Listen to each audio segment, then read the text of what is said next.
അനുഗ്രഹിക്കപ്പെട്ട നല്ല സമയത്തിനായി ഞാൻ ദൈവത്തെ സ്തുതിക്കുന്നു, സ്തോത്രം ചെയ്യുന്നു. ദൈവവചനം ശ്രവിച്ചുകൊണ്ടിരിക്കുന്ന എല്ലാ ദൈവമക്കൾക്കും വീണ്ടും വരാമെന്ന് അരുളി ചെയ്തവനായ കർത്താവായ യേശു ക്രിസ്തുവിൻ്റെ ധന്യനാമത്തിൽ ഞാൻ എൻ്റെ സ്നേഹവന്ദനം അറിയിക്കുന്നു. ഇന്ന് നാം പഠിക്കുവാൻ തുടങ്ങുന്നത് 9ഉം 10ഉം സങ്കീർത്തനങ്ങളാണ്. 9ആം സങ്കീർത്തനത്തിൻ്റെ ഹെഡിങ്ങിൽ അത് എഴുതിയത് ദാവീദാണെന്ന് രേഖപ്പെടുത്തിയിട്ടുണ്ട്. എന്നാൽ 10ആം സങ്കീർത്തനത്തിൻ്റെ ഹെഡിങ്ങിൽ പേര് രേഖപ്പെടുത്തിയിട്ടില്ല. അപ്പോൾ തന്നെ 10ആം സങ്കീർത്തനത്തിലെ എഴുത്തുകൾ ദാവീദിൻ്റേതിന് തുല്യമാണ്. ആകയാൽ 9ഉം 10ഉം സങ്കീർത്തനങ്ങൾ ഒറ്റ സങ്കീർത്തനമായി ദാവീദ് എഴുതി എന്നാണ് മിക്കവാറും എല്ലാവരും വിശ്വസിക്കുന്നത്. നീതി ലഭിക്കാത്തൊരു ലോകത്താണ് നാം ജീവിക്കുന്നത്. ഒരു പ്രതിസന്ധി നമ്മുടെ ജീവിതത്തിൽ കടന്നു വരുമ്പോൾ പ്രതിസന്ധി ഉണ്ടാക്കുന്ന വ്യക്തികൾക്കെതിരെ നിയമ നടപടി സ്വീകരിക്കുവാൻ സാധാരണക്കാർക്ക് കഴിയാതെ പോകുന്നു. കോടതിയിൽ പോയി നീതി ലഭിക്കുന്നതിനായി കാത്തിരുന്നാൽ അവിടെയും പണത്തിൻ്റെ സ്വാധീനം വിജയം കണ്ടെത്തുന്നു. കാരണം നല്ല വക്കീലന്മാരെ കണ്ടെത്തണമെങ്കിൽ വലിയ തുക അവർക്ക് കൊടുക്കേണ്ടി വരും. അതിനും സാധാരണക്കാർക്ക് കഴിയുകയില്ലല്ലോ. ചുരുക്കി പറഞ്ഞാൽ സാധാരണ മനുഷ്യർക്ക് നീതി ലഭിക്കുവാൻ സാധ്യതയില്ലാത്ത ഒരു ലോകത്തിലാണ് നാം ജീവിക്കുന്നത്. കഴിവുള്ളവർ കാര്യം കാണുന്ന അവസ്ഥയാണ് എന്നുള്ളത്. അന്യായം ചെയ്യുന്നവരും നിയമവിരുദ്ധ പ്രവൃത്തികളിൽ ഏർപ്പെടുന്നവരും വ്യാജം കാണിക്കുകയും പറയുകയും ചെയ്യുന്നവരും ജയാളികളായിത്തീരുന്നു. വിശ്വസ്തയോടെ ജീവിക്കുവാൻ ആഗ്രഹിക്കുന്നവർ തോൽവിയടയുന്നു. മലാഖി പ്രവചനത്തിൽ ഇതേ സാഹചര്യത്തിൽ കൂടി കടന്നു പോകുന്ന ജനത്തെ നമുക്ക് കാണുവാൻ കഴിയും. മലാഖി പ്രവചനം 2-ാം അധ്യായം 17-ാം വാക്യത്തിൽ ജനം യഹോവ കേൾക്കെ പറയുകയാണ്, ദോഷം പ്രവർത്തിക്കുന്ന ഏവനും യഹോവയ്ക്ക് ഇഷ്ടമുള്ളവൻ ആകുന്നു. അങ്ങനെയുള്ളവരിൽ അവൻ പ്രസാദിക്കുന്നു. അല്ലെങ്കിൽ ന്യായവിധിയുടെ ദൈവം എവിടെ?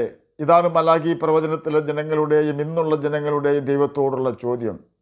ദുഷ്ടന്മാർ അഭ്യുദയം പ്രാപിക്കുന്നു, അനീതി ചെയ്യുന്നവർ വളർന്ന് വർദ്ധിക്കുന്നു. എന്നിട്ടും ദൈവം അവരെ അതിന് അനുവദിക്കുന്നു എന്നാണ് അനേകരും വിശ്വസിക്കുന്നത്.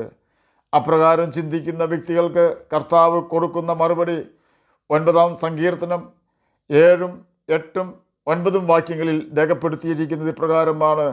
ന്യായവിധിക്ക് ദൈവം സിംഹാസനം ഒരുക്കിയിരിക്കുന്നു. അവൻ ലോകത്തെ നീതിയോടെ വിധിക്കും, ജാതികൾക്ക് നേരോടെ ന്യായപാലനം ചെയ്യും. യഹോവ പീഡിതനൊരു അഭയസ്ഥാനം, കഷ്ടകാലത്തൊരു അഭയസ്ഥാനം തന്നെ. ഇതാണ് 9ഉം 10ഉം സങ്കീർത്തനങ്ങളുടെ പ്രമേയം അഥവാ തീം.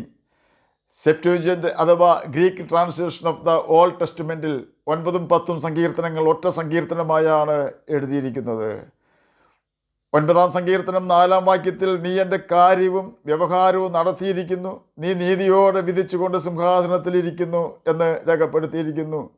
ഈ വാക്യത്തിൽ കൂടി നമുക്ക് മനസ്സിലാക്കുവാൻ സാധിക്കുന്നത് അന്ത്യ ന്യായവിധി വരുന്നതുവരെ ദൈവം പാപം ചെയ്യുന്ന വ്യക്തികളെ സ്വതന്ത്രരായി വിടുകയില്ല എന്നും ഈ കാലഘട്ടത്തിൽ തന്നെ ഓരോ വ്യക്തികൾക്കും അവരവരുടെ പാപങ്ങൾക്കനുസരിച്ച് ശിക്ഷ കൊടുക്കുമെന്നും എന്നാൽ അത് ദൈവത്തിൻ്റെ ദീർഘക്ഷമ മൂലം അല്പം താമസിക്കുമെന്നുമാകുന്നു. എന്നാൽ ഓരോരുത്തരുടെ തെറ്റുകൾക്കും പാപപ്രവൃത്തികൾക്കും ഈ ഭൂമിയിൽ വെച്ച് തന്നെ ദൈവം ശിക്ഷ കൊടുക്കുമെങ്കിലും ആ ശിക്ഷ അന്ത്യന്യായവിധിയിൽ നിന്നും ഒരു പാപിക്ക് രക്ഷ നേടുവാനുതകുന്ന താൽക്കാലിക ശിക്ഷയല്ല. കാരണം ഇപ്പോൾ പാപം ചെയ്യുന്ന വ്യക്തികൾ ദൈവത്താൽ ശിക്ഷിക്കപ്പെട്ടതിന് ശേഷം വീണ്ടും പാപം ചെയ്യുകയും മാനസാന്തരപ്പെട്ട് സ്നാനം മുങ്ങി ഒരു വിശുദ്ധ ജീവിതം നയിക്കാതെ ആ വ്യക്തി മരിക്കുകയും ചെയ്താൽ നിശ്ചയമായും ആ വ്യക്തിക്ക് അന്ത്യന്യായവിധിയിൽ ഗന്ധകം കത്തുന്ന തീ പൊയ്കയിൽ വീഴേണ്ടി വരും. കാരണം പാപം ചെയ്യുന്ന വ്യക്തി പിശാചിൻ്റെ മകനാണെന്ന് ബൈബിൾ നമ്മെ പഠിപ്പിക്കുന്നു. 1 യോഹന്നാൻ 3-ാം അധ്യായം 8-ാം വാക്യത്തിൽ ഇത് രേഖപ്പെടുത്തിയിട്ടുണ്ട്.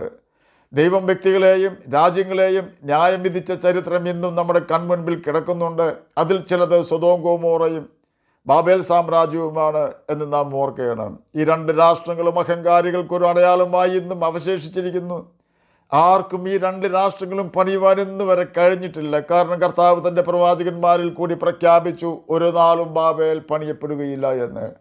ദൈവം ഒരു വാക്ക് പറഞ്ഞാൽ അതിൽ നിന്നും അവനെ പിന്തിരിപ്പിക്കുവാൻ കണ്ണുനീരിനല്ലാതെ ആർക്കും കഴിയുകയില്ല.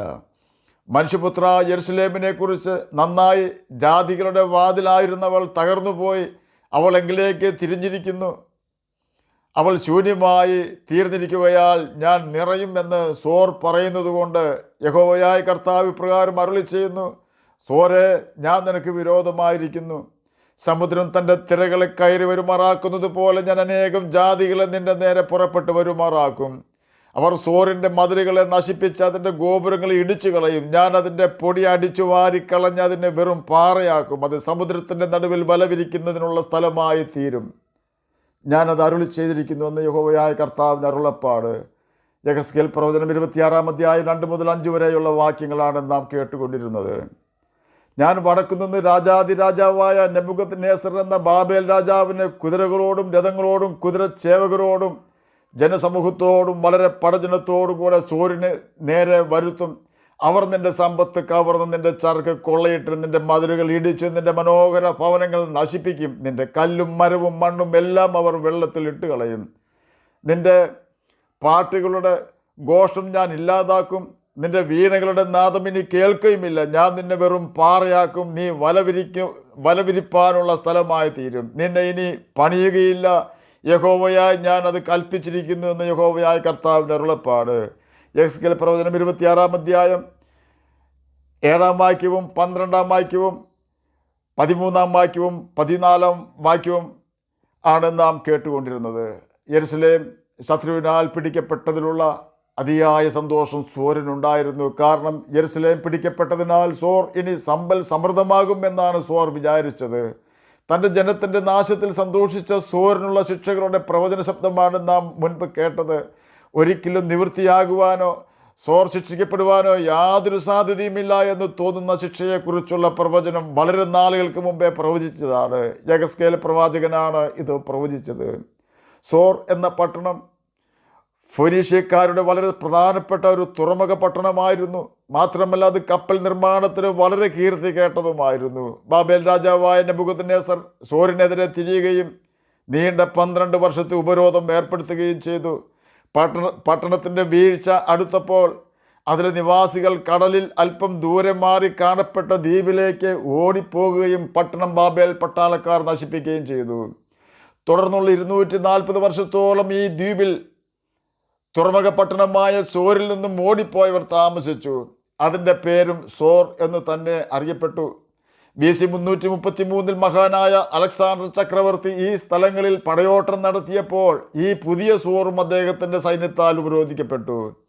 ഈ ദ്വീപിൽ എത്തിച്ചേരുവാനായി അലക്സാണ്ടർ ഏകദേശം 650 അടി നീളവും 65 അടി വീതിയുമുള്ള ഒരു പാത ഉണ്ടാക്കുകയും ചെയ്തു. ഇതിനു വേണ്ടി അദ്ദേഹം ആ പഴയ നഗരത്തിൻ്റെ കല്ലുകളും അവശിഷ്ടങ്ങളും ഉപയോഗിച്ചു.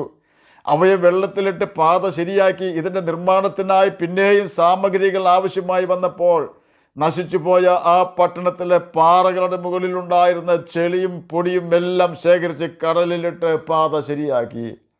നാം കേട്ടതായ പ്രവചനവാക്യങ്ങൾ പോലെ സോർ പൂർണ്ണമായി കുഴിക്കപ്പെടുകയും കടലിലേക്ക് തള്ളപ്പെടുകയും ചെയ്തു. ഇന്നും പുരാവസ്തു ഗവേഷകർക്ക് ആ പഴയ നഗരം നിന്നിരുന്ന സ്ഥലം കണ്ടെത്താൻ കഴിഞ്ഞിട്ടില്ല.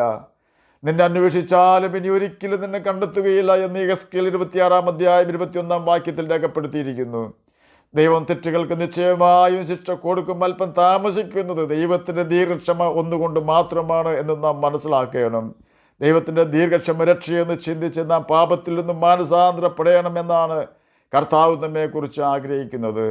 പാപമുള്ള രാജ്യത്തിന്മേലും വ്യക്തികളുടെ മേലും ദൈവം ദൃഷ്ടി വയ്ക്കുകയും അവർക്ക് മാനസാന്തരപ്പെടുവാൻ മതിയായ സമയം കൊടുക്കുകയും ചെയ്തിട്ടും പാപം ഉപേക്ഷിക്കുകയും മാനസാന്തരപ്പെടാതിരിക്കുകയും ചെയ്താൽ പ്രതീക്ഷിക്കാത്ത സമയത്ത് നാം പ്രതിസന്ധിയിലായി തീരുന്നു. ആകയാൽ നാം നമ്മുടെ കർത്താവിനോട് ചേർന്ന് നടക്കുവാൻ കഴിയേണ്ടതിന് പാപ വഴിയിൽ നാം തെറ്റി ചെല്ലുന്നില്ല എന്ന് ഉറപ്പ് വരുത്തണം.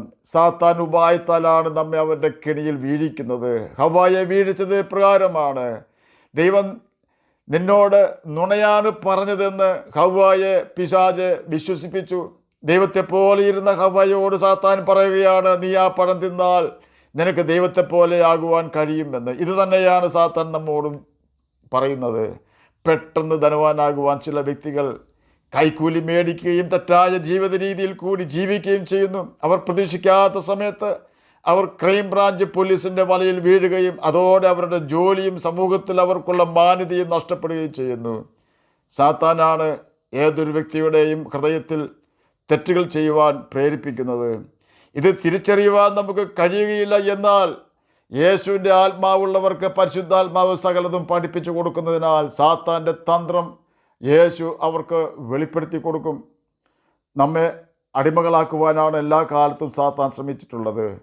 എൻജോയ് ചെയ്യുവാൻ കഴിയുമെന്ന് നമുക്ക് തോന്നുന്ന ചില മാർഗപാപങ്ങൾ നമ്മെക്കൊണ്ട് ചെയ്യിക്കുകയും നാം അത് ചെയ്യുമ്പോൾ നമ്മെ സാത്താൻ സ്വന്തമാക്കുകയും നമ്മെക്കൊണ്ട് വലിയ പാപങ്ങൾ ചെയ്യിച്ച് അവനോടൊപ്പം നിത്യനരകത്തിന് യോഗ്യരാക്കി തീർക്കുകയും ചെയ്യുന്നു. രക്ഷപ്പെടുവാൻ കഴിയാത്ത ഘട്ടത്തിൽ എത്തിപ്പെടുമ്പോൾ മാത്രമാണ് നാം സാത്താൻ്റെ കിണിയിൽ അകപ്പെട്ടുവല്ലോ എന്നത് മനസ്സിലാക്കുന്നത്. ഓർക്കുക, സാത്താൻ നമ്മെ പാപത്തിൽ വീഴിക്കുവാൻ വരുന്നത് നേരിട്ടല്ല, പിന്നെയോ നമ്മുടെ ബലഹീനതകളായ ചില കാര്യങ്ങളിൽ കൂടിയോ മറ്റു വ്യക്തികളിൽ കൂടിയോ ആയിരിക്കും. ഒരിക്കൽ സാത്താൻ്റെ കെണിയിൽ നാം പെട്ടുപോയാൽ ആ കെണിയിൽ നിന്നും രക്ഷപ്പെടുക എന്നത് എളുപ്പമല്ല. ആകയാൽ ദൈവത്തിലും അവൻ്റെ അമിത ബലത്തിലും നമുക്ക് ശക്തിപ്പെടാം. ഒരു ഭാഗ്യപരീക്ഷണം ഒരിക്കലും നടത്താതിരിക്കാം. 9-ാം സങ്കീർത്തനം 4-ാം വാക്യത്തിൽ രേഖപ്പെടുത്തിയിരിക്കുന്നത് പോലെ ദൈവം നമ്മുടെ കാര്യവും വ്യവഹാരവും നടത്തി തരുന്നവനാണ്. പാപം ചെയ്യുന്ന വ്യക്തികൾക്ക് ദൈവത്തിൻ്റെ ന്യായവിധി അവർ കാണാതെ വണ്ണം ഉയരമുള്ളതാണെങ്കിലും ദൈവത്തെ ഭയപ്പെടുന്നവർക്ക് ദൈവത്തിൻ്റെ കരുതലും കാവലും പരിപാലനവും ലഭിക്കുമെന്നതിന് സംശയമില്ല. അപ്രകാരം ദൈവത്തിൻ്റെ കരുതലും കാവലും തരുന്നതിനായി കൃപയുടെ സിംഹാസനം നമുക്ക് ലഭ്യമായിരിക്കുന്നത് പോലെ ന്യായവിധിയുടെ സിംഹാസനവും ദൈവം ഒരുക്കി വെച്ചിട്ടുണ്ടെന്ന അറിവോടെ നാം വിശുദ്ധിയോടെ ജീവിക്കണം. എന്നാൽ ദൈവം നമ്മെ നടത്തുന്ന വിധങ്ങളെ ഓർത്ത് ദൈവസന്നിധിയിൽ സന്തോഷിക്കുവാൻ നമുക്ക് കഴിയും. ആകയാൽ നമുക്ക് വേണ്ടി കരുതുന്ന നല്ല കർത്താവിൻ്റെ അനുസരണമുള്ള മക്കളായി അവൻ്റെ കൽപ്പനകൾ അനുസരിച്ച് നമുക്ക് വിശ്വസ്തയോടെ ജീവിക്കുകയും നിത്യജീവനാവകാശികളായി തീരുകയും ചെയ്യാം. അതിന് കർത്താവ് നമ്മെ സഹായിക്കട്ടെ എന്ന് പ്രാർത്ഥിച്ചുകൊണ്ട് ഞാൻ എൻ്റെ വാക്കുകളിൽ നിന്ന് വിരമിക്കുന്നു. നമുക്ക് പ്രാർത്ഥിക്കാം. ഞങ്ങളെ സ്നേഹിക്കുന്ന സ്വർഗീയ പിതാവേ, നല്ല വചനത്തിനായി അങ്ങയെ സ്തുതിക്കുന്നു, സ്തോത്രം ചെയ്യുന്നു. എന്നെ കേൾക്കുന്ന ഏതെങ്കിലും പ്രിയപ്പെട്ടവർ സമാധാനമില്ലാത്തവരായിരിക്കുന്നെങ്കിൽ അങ്ങ് അവർക്ക് സമാധാനം കൊടുക്കണമേ. അങ്ങയുടെ വചനം വായിക്കുവാനും ഗ്രഹിക്കുവാനും അങ്ങയുടെ കൽപ്പനകൾ അനുസരിച്ച് ജീവിക്കുവാനും അടിയനെ കേൾക്കുന്ന അങ്ങനെ കുഞ്ഞുങ്ങളെ സഹായിക്കണമേ. രോഗത്താൽ ഭാരപ്പെടുന്നവർക്ക് രോഗസൗഖ്യം കൊടുക്കണമേ. പഠിക്കുന്ന കുഞ്ഞുങ്ങൾക്ക് പഠിക്കുവാനുള്ള ബുദ്ധിയും ജ്ഞാനവും ഓർമ്മശക്തിയും കൊടുക്കണമേ. പ്രാർത്ഥന കേട്ടതിനായി സ്തോത്രം, യേശുവിൻ്റെ നാമത്തിൽ തന്നെ ആമേൻ. കർത്താവ് എല്ലാവരെയും അനുഗ്രഹിക്കട്ടെ.